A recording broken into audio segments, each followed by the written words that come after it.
लिए हमें 4 दक्षताओं को अर्जित करने की आवश्यकता होती है। ये 4 दक्षताएं होती हैं सुनना, बोलना, पढ़ना और लिखना। यदि भाषा के आयामों की बात की जाए तो भाषा के मुख्य रूप से 3 आयाम होते हैं। पहला मौखिक भाषा, दूसरा पठन और तीसरा लेखन। आइए आज हम लेखन के बारे में जानकारी प्राप्त करते हैं। यदि यह बात की जाए कि लिखना क्या होता है, अर्थात लिखने से हम क्या समझ विकसित कर पाते हैं। लेखन का अर्थ होता है अपनी बात को सोचकर, अच्छी तरह से नियोजित कर अपने शब्दों में लिखना। वास्तव में लेखन इन तीनों बातों को शामिल करता है। हम सब जानते हैं कि भाषा के इन तीनों आयामों में लेखन एक जटिल भाषाई प्रक्रिया होती है और इसके लिए 3 आयाम जरूरी होते हैं। पहला संज्ञानात्मक कौशल, दूसरा भाषाई कौशल और तीसरा मोटर कौशल। संज्ञानात्मक कौशल के अंतर्गत जैसे क्या लिखना है, इसके बारे में सोचने, बात को तार्किक ढंग से लिखने और उसे एक सूत्र में पिरोने की बातें शामिल होती हैं। ठीक इसी प्रकार से लेखन का जो दूसरा आयाम है, जिसे हम भाषाई कौशल कहते हैं, इसके अंतर्गत शब्द ध्वनियों को प्रतीकों में रूपांतरित करना और सही वाक्य संरचना करना तथा विराम चिन्ह आदि को सही तरीके से प्रयोग करने की क्षमता शामिल होती है। और यदि मोटर कौशल की बात की जाए, जो लेखन कौशल का तीसरा आयाम होता है, तो इसके अंतर्गत अक्षरों को सही ढंग से लिखना शामिल होता है। हम ऐसे भी कह सकते हैं, यदि हम लेखन को एक उत्पाद के रूप में देखें तो ऐसा कहा जा सकता है कि लेखन एक ऐसा उत्पाद भी है जो लेखन प्रक्रिया के अंत में तैयार होता है, जिसमें पूर्व में कही गई सारी बातें शामिल होती हैं प्रक्रिया के दौरान। और जो लेखन उत्पाद अंत में प्राप्त होता है, उसमें 2 चीजें मुख्य रूप से शामिल होती हैं। हम कह सकते हैं कि उसके 2 मुख्य आयाम होते हैं। पहला सटीकता और दूसरा प्रभावी संप्रेषण। सटीकता के अंतर्गत लेखन में व्याकरण, वर्तनी, विराम चिन्ह, उसकी पठनीयता और पाठ संरचना शामिल होती है। और यदि प्रभावी संप्रेषण की बात की जाए तो विचारों का तार्किक संयोजन तथा उद्देश्य के अनुसार उपयुक्त शैली का चयन शामिल होता है।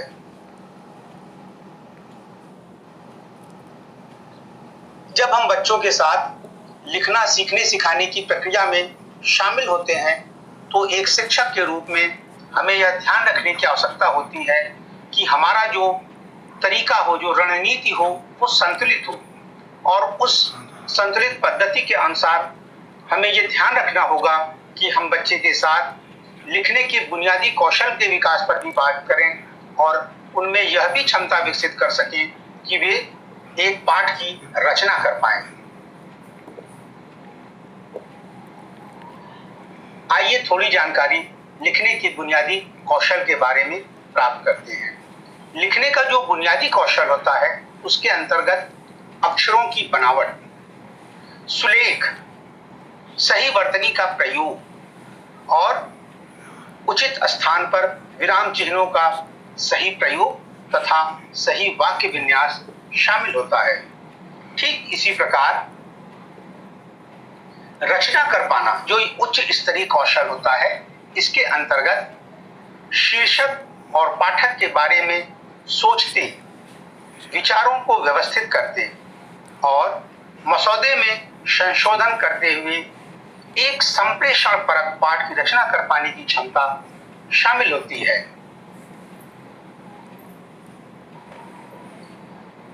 एक कहानी के माध्यम से यदि हम बच्चों के साथ रचनात्मक कौशल के विकास की बात करें तो यहाँ आप देख पा रहे हैं, यहाँ 4 पात्रों को संदर्भित किया गया है, भालू, शेर, सांप और शहद।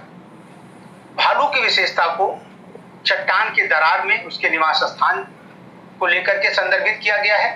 शेर का निवास स्थान गुफा, मधुमक्खी के छत्ते में शहद और कोटर में सांप का निवास स्थान को लेकर के आप बच्चों के साथ एक कहानी की रचना कर सकते हैं या उन्हें आप सुना सकते हैं और इसके बाद इस चित्र के माध्यम से बच्चों से कहें कि जो कहानी अभी आपने सुनी है उसे आप पुनः अपने शब्दों में लिखें। तो इस तरह का प्रयास बच्चों को अपने शब्दों में लिखने के लिए प्रेरित करेगा और उनकी जो लेखन क्षमता है वो बेहतर होगी। एक और उदाहरण के माध्यम से हम समझते हैं इसे। इस चित्र में आप देख रहे हैं एक कहानी को संदर्भित किया गया है जिसमें यह बताया जा रहा है कि एक खरगोश था।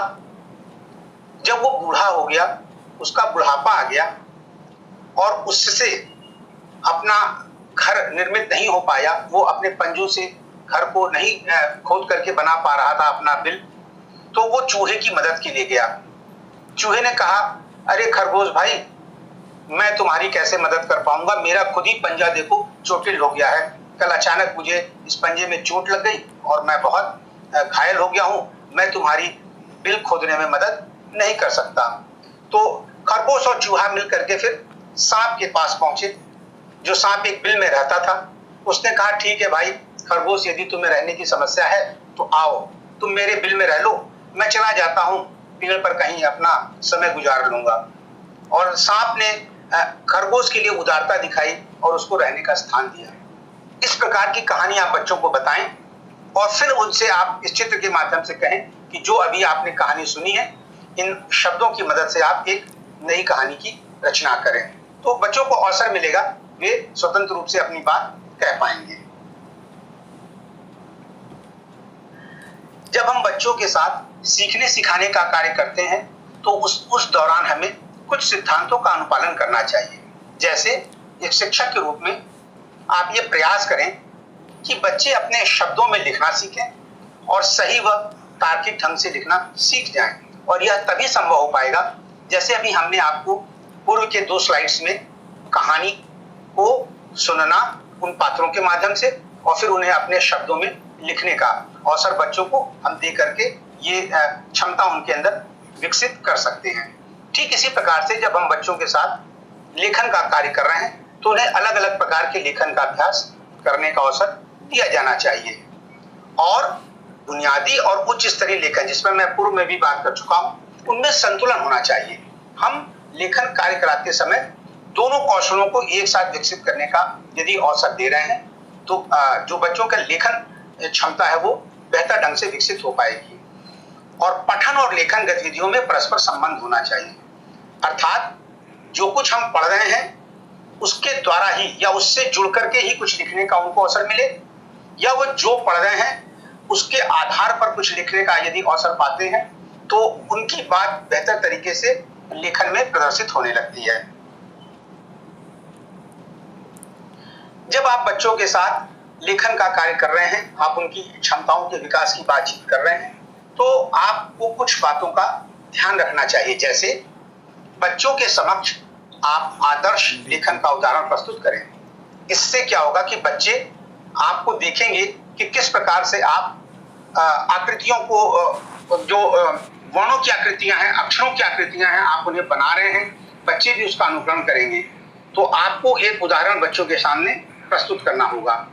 और लेखन में ग्रेजुअल रिलीज ऑफ रिस्पॉन्सिबिलिटी का सिद्धांत भी अपनाना चाहिए। जैसे I do, you watch, we do, we watch and you do, I watch. और इसके अंतर्गत आप पहले खुद करके दिखाएं, फिर दोनों लोग, शिक्षक और बच्चे, एक साथ मिल करके लिखें और फिर अंत में बच्चों को लिखने का अवसर दें और आप उनका मार्गदर्शन करें। सबसे इंपॉर्टेंट बात यह होती है कि लेखन में हम बच्चों के सामने जब एक सार्थक संदर्भ रखते हैं तो बच्चे लिखने के लिए प्रेरित होते हैं। और अंत में क्या करें, इसके अंतर्गत अलग अलग लेखन स्तरों के अनुसार अलग अलग किस्म के लेखन कार्य बच्चों को दिए जाने चाहिए। यदि हम प्रारंभिक कक्षाओं में बात करें तो कक्षा 1 और 2 के स्तर पर हम बच्चों के साथ चित्र या कुछ शब्दों को या एक अनुच्छेद तक बात कर सकते हैं, और जैसे जैसे कक्षाएं ऊपर होती जाएं हम उनको लिखने का अवसर और बेहतर दे सकते हैं। हम उनके लिए पत्र लेखन, पोस्टर लेखन और विभिन्न प्रकार की गतिविधियों पर अपना विचार प्रस्तुत करना लेखन के माध्यम से ऐसे अवसर दिए जा सकते हैं।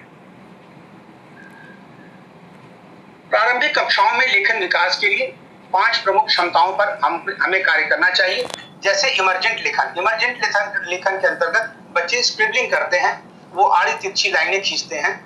और दूसरे स्टेप पर जब हम आते हैं तो परंपरागत लेखन से उनका परिचय होता है, जो कि शिक्षक को देख करके या किताबों में जैसा लिखा है उसको देख करके बच्चे लिखने के लिए प्रेरित होते हैं।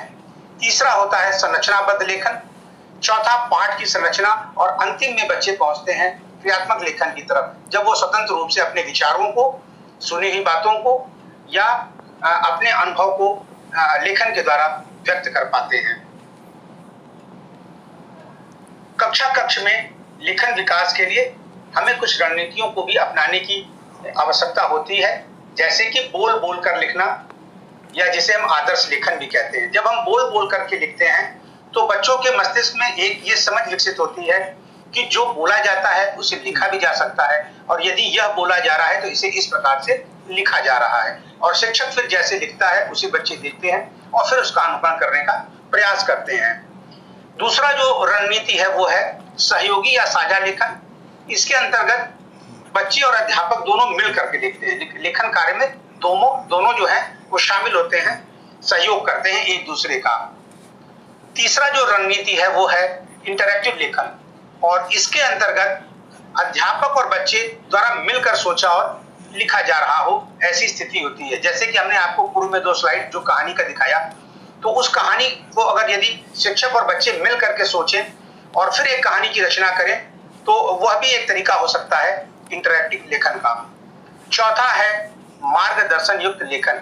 इसके अंतर्गत बच्चे समूह में लिखते हैं और शिक्षक जो हैं वो बच्चों का मार्गदर्शन करते हैं, उनके त्रुटियों का संशोधन करते हैं, उन्हें लिखने के लिए प्रेरित करते हैं, या जहां कहीं बच्चे रुकते हैं तो उनकी वो मदद करते हैं। और अंतिम जो रणनीति है वह है स्वतंत्र लेखन का। इस स्तर पर बच्चे स्वतंत्र रूप से अपने अनुभवों को, विचारों को, सुनी हुई बातों को लिखित रूप से व्यक्त करते हैं। बहुत बहुत धन्यवाद।